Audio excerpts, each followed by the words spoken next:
So here we are in my office, ready to have a nice cup of coffee, as we say in New York. I'd just like to take a moment to tell you about a situation that happened about a year ago. We lost a client, Tasmanian Freight, to one of our competitors. We like to say here in New York it was a misunderstanding.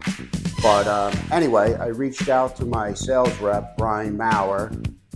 He then reached out to Joanne Chavez, and between the both of them and Joanne's hard work, we were able to get Tasmanian Freight back. Since we've had them back now, we're averaging about $200 a shipment and anywhere from 1 to 5 shipments a day.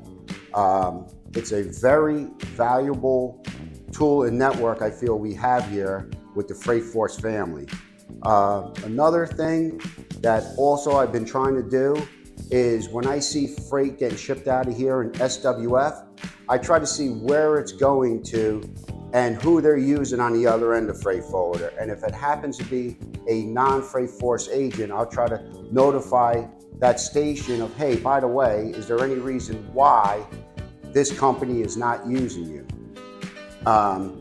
And with that being said, oh, and here's my sales rep, Brian Maurer, calling right now. And another situation we had here, Trump Card, been trying to get them for the longest time. They kept telling me, oh, they don't have much work in my area. I know that wasn't true.